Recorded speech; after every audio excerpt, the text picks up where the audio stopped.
ஆலயா cotton வேட்டிகள் ஷர்ட்டுகள் wedding celebration. Nagai பிரச்சாரத்தில் தாவேக தலைவர் விஜய் முன்வைத்த விமர்சனங்களுக்கு தமிழக அரசின் தகவல் சரிபார்ப்பகம் விளக்கம் அளித்திருக்கிறது.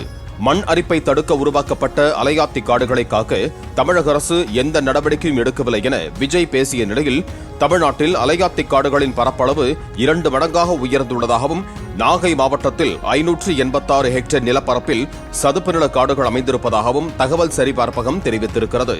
கடல்சார் கல்லூரி ஏதும் நாகப்பட்டினத்தில் இல்லை என விஜய் விமர்சித்திருந்த நிலையில், தமிழ்நாடு டாக்டர் ஜே ஜெயலலிதா மீன்வள பல்கலைக்கழகமும் நாகப்பட்டினத்தில் இயங்கி வருவதாகவும் தகவல் சரிபார்ப்பகம் குறிப்பிட்டிருக்கிறது.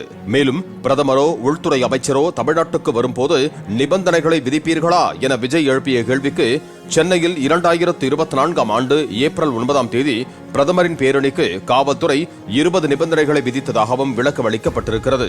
தவறான தகவல்களை பரப்பாதீர் என்றும் விஜய்க்கு அறிவுறுத்தப்பட்டிருக்கிறது. ஆலயா காட்டன் வேட்டிகள் ஷர்ட்டுகள் வெட்டிங் செலிப்ரேஷன். பிளே ஸ்டோர் மற்றும் ஆப் ஸ்டோரில் இருந்து பாலிமர் செயலியை QR கோடு மூலம் பதிவிறக்கம் செய்யுங்கள். செய்திகளை உடனுக்குடன் பெறுங்கள்.